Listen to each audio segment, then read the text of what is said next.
masama na naman mga kababayan yung loob ng mga DDS kasi in good terms na po si Kiko Pangilinan, si Ate Shawi, tapos yung ating Pangulong Bongbong Marcos nag-attend pala po sa konsyerto sa palasyo. Na-invite mga kababayan si Megastar, tapos hindi lang po si Megastar, marami pang mga imbitado na mga Filipino artist. Kasi nga po, ang ating First Lady, si Lisa Marcos po, bilang First Lady, tulad ng dating First Lady Imelda Romualdez Marcos, nanay ni PBBM, yun man talaga. Nagpapagang mga balita at pagtalakay sa mga isyu ng lipunan. Bulsa! Opinyon, banat at paglalantad sa katotohanan. Bulsa! What you see is what you get. You decide.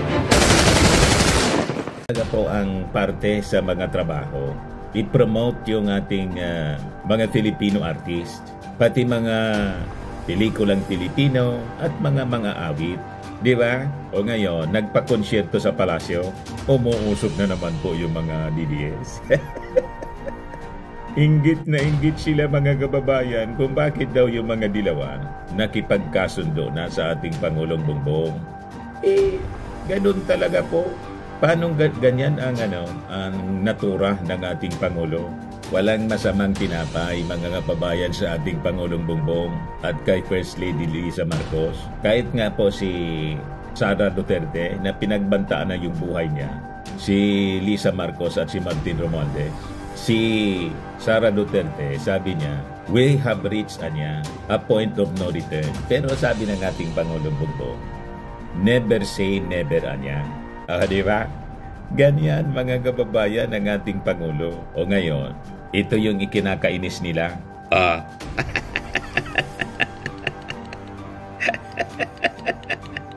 Di ba mga kababayan, si Kiko, si PBBM, tapos si Ate Shawi, nakaakbay kay First Lady Lisa Marcos.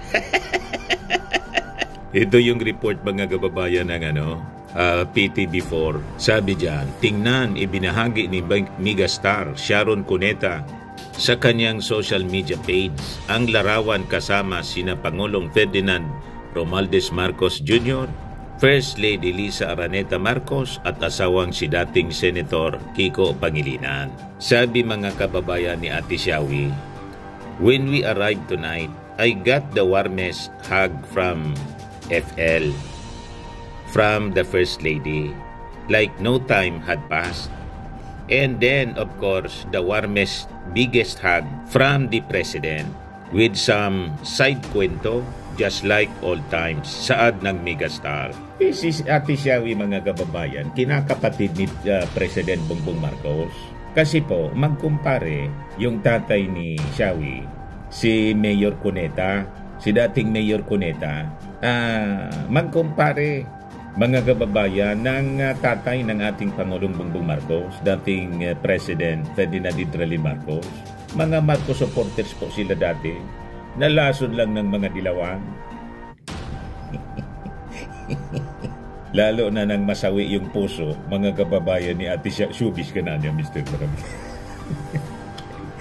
Sanay ako po sa kahit anong uri ng programa, pati sa showbiz. Nang masawi ang puso, ito kasing yung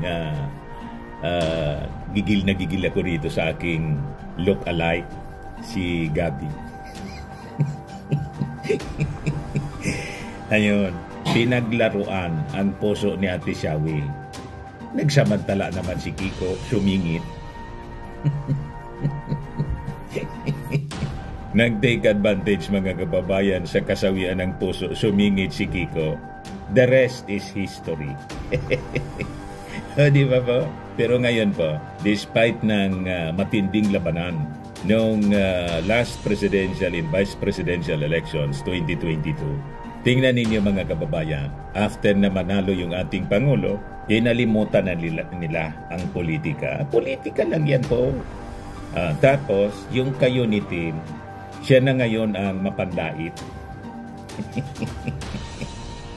Yung mga Duterte po, pagkatapos ngayon na nagkasundo na po, yung mga dilawan, tapos yung ating Pangulong Bongbong Marcos, masama yung loob ninyo. Kayo itong walang pigil sa paninira sa ating Pangulong Bongbong.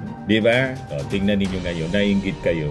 Kasi yung dating kalaban, kaibigan na ngayon, si dating Vice President Leni Robredo, mga kababayan, 2 months ago, sumalubong mismo sa ating Pangulo.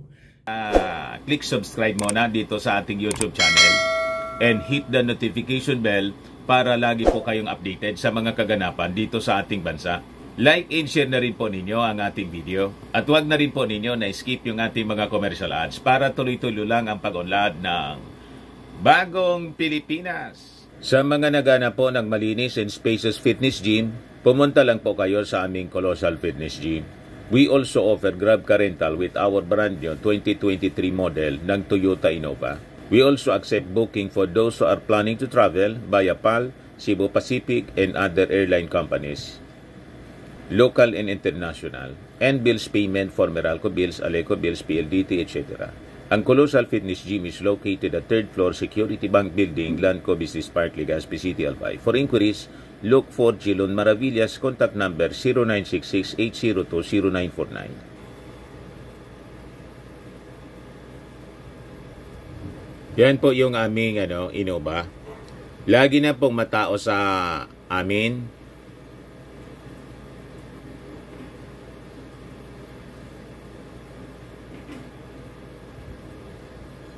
Yan po mga bagong clients namin. Napakaganda at colorful at napakalinis ng aming gym po. Pati mga foreigners po pumupunta sa amin, mga British tourist po sila dito sa Legazpi. Na-set up na rin po yung aming mga brand new gym equipment.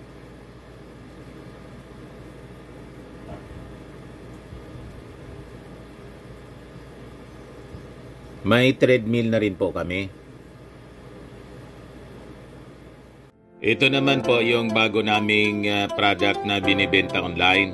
Eye Glow Serum, whitening po siya. Tingnan ninyo yung epekto sa aking anak na architect before and now. Yung mga inquiries po ninyo, dumiretso na lang kayo sa kanyang Facebook account, Riz Maravillas.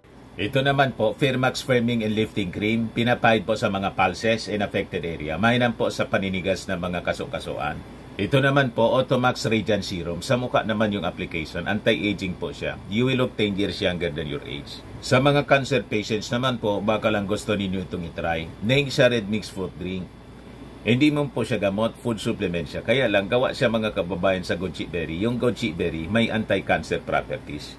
O ngayon, yung mga inquiries ninyo, dumiritso na lang kayo sa aming messenger sa Facebook para masagot namin agad. Ayos pa? Ayos na ayos niya, Mr. Maravillas. Nang bumisita doon sa amin, sa Bicol, siya pa mismo ang pumunta. Si Leni Robredo from Naga City, nag-travel siya to Sorsogon City para lang makadaupang palad ang ating Pangulong Bongbong. O diba? Pero si Sara Duterte nang pumunta doon sa Naga City, mga kababayan, gate crosser. Hindi man imbitado. Bigla na lang po na pumunta doon sa bahay ni Leni Robredo para makikain. Makipiesta po sa Piña Francia Fiesta. Hindi man daw imbitado, sabi ni Leni Robredo. Nakakahiya po. Pero yung ating Pangulong Bongbong Marcos, si Leni, bumuntang Sorsogon para makadaupang palad yung ating Pangulong Bongbong.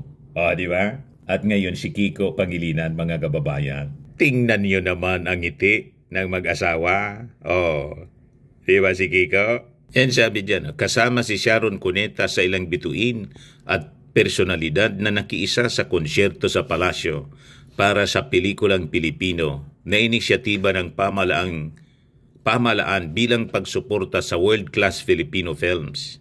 Yan po yung post sa Instagram ni Ate Shawi. Di ba? Nakakatuwa po na yung mga dating magkakaaway sa politika, ngayon po magkakasundo na. Ang nakakalungkot, mga kababayan, ay yung dating ka-unity team. Isa nang maigpit na kaaway at pinagbantaan pa yung ating Pangulong Bongbong Marcos na papatayin. Yun ang nakakalungkot. Nakaakbay sa ating Pangulo si Ate Shawi. Ito si Vice Ganda, mga kababayan.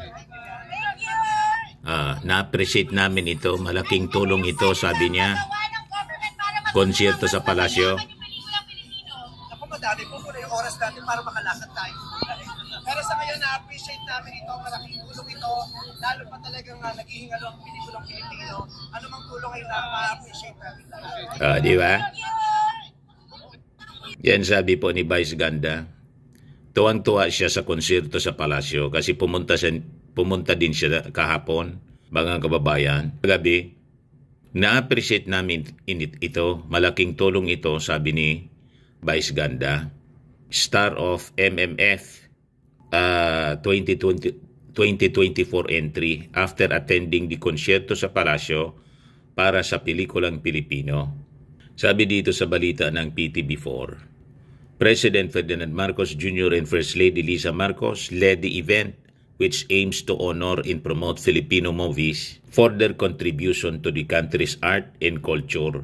Sabi naman ng mga DDS, sige lang ang paparty-party. Siyempre po, Pasko. Di ba? Dapat may Christmas party. Alangan man dahil sa mga dumaang calamities, hindi na tayo magsaya.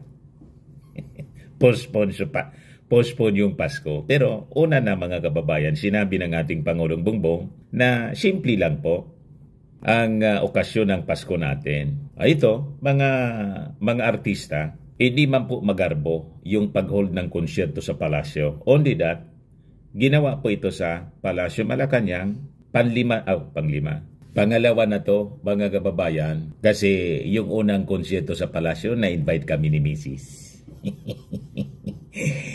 Ngayon na niya, Mr. Maravillas. Secret. Di ba? Star-studded po.